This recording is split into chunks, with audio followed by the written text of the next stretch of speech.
Hello everyone, welcome back. देखिए, Gaza में जो हो रहा है वो सिर्फ एक जंग नहीं है, ये एक कैलकुलेटेड मूव है, एक चेस बोर्ड की तरह। और नेतन्याहू अभी अपना सबसे बड़ा पत्ता खेल रहे हैं। 70% गाजा पर कंट्रोल। अब आप सोचिए, पहले 50 था, फिर 60 हुआ और अब डायरेक्टली 70 का ऑर्डर दे दिया। ये सिर्फ नंबर्स नहीं है, ये एक मैसेज है पूरी दुनिया को। थोड़ा पीछे जाते हैं। अक्टूबर 2025 में एक सीजफायर डील हुई थी। यूएस ने ब्रोकर किया था, हमास और इजराइल दोनों राजी हुए थे। डील सिंपल थी। पहले फेज में हॉस्टेजेस रिलीज होंगे, इजराइल प्रिजनर्स एक्सचेंज होंगे और सेकेंड फेज में हमास डिसआर्म करेगा, इजराइल अपनी आर्मी गाजा से पीछे खींचेगा। एक येलो लाइन थी, उसके पीछे इजराइल को जाना था। सुनने में तो बहुत अच्छा लगा, लेकिन वो सेकेंड फेज कभी आया ही नहीं। महीनों से स्टॉल्ड है, बिल्कुल रुका हुआ। और इधर नेतन्याहू एक कॉन्फ्रेंस में खड़े हैं वेस्ट बैंक के एक इजराइल सेटलमेंट में, और वहां ओपनली कह रहे हैं हम हमास को स्क्वीज कर रहे हैं। पहले 50 था, 60 हो गया, अब मेरा डायरेक्टिव है 70%। और ऑडियंस में से कोई चिल्लाया 100% लो, और नेतन्याहू का जवाब था पहले 70 स्टार्ट वहां से करते हैं। अब यहाँ इंटरेस्टिंग बात यह है, ये सब एक सीजफायर के बीच हो रहा है। सीजफायर यानी युद्ध विराम, यानी रुको, और इजराइल कह रहा है हम बढ़ रहे हैं। देखिए जमीन पर क्या हो रहा है। गाजा में रफली 2 मिलियन लोग हैं, डिस्प्लेस्ड है, बेघर है, छोटे छोटे ह्यूमैनिटेरियन जोन्स में सिमटे हुए हैं, और वो जोन्स भी अब स्क्वीज हो रहे हैं। आईडीएफ गाजा सिटी से आगे बढ़ रही है बचे हुए इलाकों में, और सीजफायर के बाद से अब तक 900 से ज्यादा लोग मारे जा चुके हैं स्ट्राइक्स में, सीजफायर के बाद। अब सवाल यह है हमास क्या कर रहा है। यूएन सिक्योरिटी काउंसिल में एक रिपोर्ट आई, यूएन के रिप्रेजेंटेटिव ने कहा हमास प्रिंसिपल ऑब्स्टेकल है पीस का। हमास को डिसआर्म करना था, सिविलियन गवर्नेंस को अलाउ करना था, लेकिन हमास ने मना कर दिया। लेकिन हमास का आर्गुमेंट भी सुनिए, वो कहते हैं हम डिसआर्म करने को तैयार है, बट पैरेलल में, यानी हम हथियार छोड़े, साथ साथ इजराइल भी अपनी कमिटमेंट्स पूरी करे। और उनकी कमिटमेंट्स क्या थी? 600 ह्यूमैनिटेरियन एयर ट्रक्स रोज गाजा में आने देना, रिकंस्ट्रक्शन मटेरियल अलाउ करना, वाटर पाइप्स तक। क्या इजराइल ने वो किया? हमास कहता है नहीं, इजराइल कहता है हमास झूठ बोल रहा है, और दुनिया देख रही है दोनों को ब्लेम करते हुए। अब ध्यान दीजिए, ये वाला पार्ट बहुत इंपॉर्टेंट है। 26 मई 2026 गाजा सिटी के रिमाल नेबरहुड में एक एयर स्ट्राइक हुई। मोहम्मद ओड्डे मारे गए, और वो थे अल कसम ब्रिगेड्स के नए चीफ, हमास की एंड विंग के हेड। 2 हफ्ते भी नहीं हुए थे उन्हें इस पोजीशन पर, और उनसे पहले 2 और चीफ्स मरे जा चुके हैं। अक्टूबर 2023 से अब तक 4 अल कसम चीफ्स, चारों इजराइल ने किल किए। और इस स्ट्राइक में सिर्फ ओड्डे नहीं मरे, उनकी वाइफ भी, 3 बच्चे भी। इजराइल के डिफेंस मिनिस्टर ने कहा उन्हें उनके साथियों के पास भेज दिया हेल में। हमास ने क्या किया? गाजा सिटी में मासिव फ्यूनरल निकाला और कहा हमारा रेजिस्टेंस नहीं रुकेगा, चाहे कितने भी लीडर्स मारो।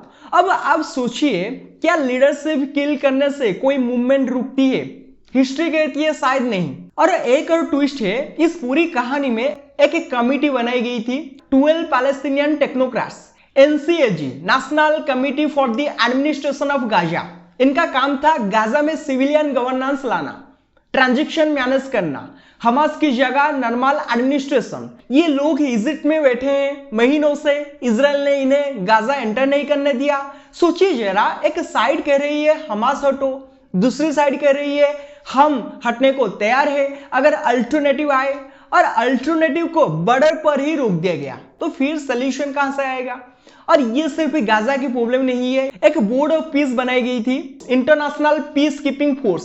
कंट्रीज ने ट्रूप्स भेजने का वादा किया था, किसी ने नहीं भेजे। क्यों? क्योंकि सब कह रहे हैं जब सेकेंड फेज इंप्लीमेंट हो तब हम भेजेंगे, और सेकेंड फेज है ही नहीं। देखिए हनेस्टली बोलूं तो नेतन्याहू का 70% वाला मूव बहुत कैलकुलेटेड है।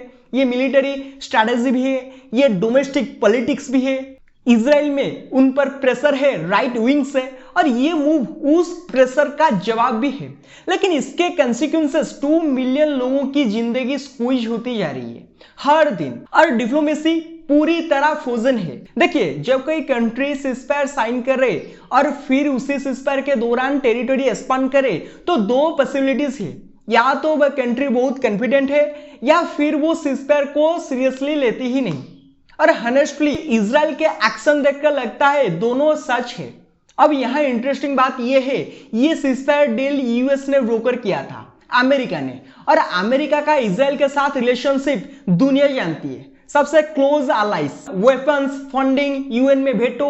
तो जब नेतन्याहू पब्लिकली कहते हैं हम 70% तक जाएंगे, अमेरिका चुप रहता है। तो सवाल उठता है, क्या अमेरिका जेन्युइनली पीस चाहता है या ये सब एक बड़े स्क्रिप्ट का हिस्सा है? लेकिन जियोपॉलिटिक्स से पहले जमीन पर कुछ नंबर देखिए। 2 मिलियन लोग गाजा में है, इनमें से ज्यादातर डिस्प्लेस्ड है, यानी घर छोड़ चुके हैं। ह्यूमैनिटेरियन जोन्स जहां इन्हें जाने को कहा गया, वो जोन्स भी अब श्रिंक हो रहे हैं क्योंकि इजराइल का कंट्रोल बढ़ रहा है। और एड हमास कहता है इजराइल ने 600 ट्रक्स रोज का वादा किया था, वो नहीं आ रहे। Water pipes, reconstruction material, dual use items सब ब्लॉकेड। और यही प्रॉब्लम है, जब लोगों के पास खाना नहीं, पानी नहीं, घर नहीं, तो रेडिकल आइडियाज फर्टाइल ग्राउंड पाती है। हमास कमजोर नहीं होगा, इससे और स्ट्रांग होगा। अब सबसे बड़ा सवाल, इजराइल एक्चुअली चाहता क्या है? ऑप्शन 1, हमास कंप्लीटली डिस्ट्रॉय करो, गाजा पर फुल मिलिट्री कंट्रोल, फिर कोई अल्टरनेटिव सिविलियन सेटअप लाओ। ऑप्शन 2, गाजा को इतना स्क्वीज करो कि लोग खुद निकल जाए, depopulation. Option 3, long term military presence, Gaza buffer zone बन जाए, इजरायली सेटलमेंट्स आए। अब ऑफिशियली इजराइल कहता है ऑप्शन 1, हमास डिस्ट्रॉय करो, हॉस्टेजेस वापस लाओ। लेकिन एक्शन, एनसीएजी को रोका, एड को लिमिट किया, 70% कंट्रोल का डायरेक्टिव दिया। देखिए, गाजा की छोटी सी स्ट्रिप है, 365 स्क्वायर किलोमीटर्स, लेकिन इसी छोटी सी जगह पर पूरी दुनिया की जियोपॉलिटिक्स टिकी हुई है। यूएस की क्रेडिबिलिटी, यूएन की रिलेवेंस, अरब वर्ल्ड की यूनिटी, इजराइल की सिक्योरिटी, पैलेस्टाइन का एग्जिस्टेंस, सब कुछ एक साथ, और बीच में 2 मिलियन इंसान जो सिर्फ जीना चाहते हैं। इस वीडियो को यही एंड करते हैं। वीडियो पसंद आया तो वीडियो को लाइक कीजिए, शेयर कीजिए एंड चैनल को सब्सक्राइब कीजिए। Thank you, have a good day, मिलते हैं नेक्स्ट वीडियो में।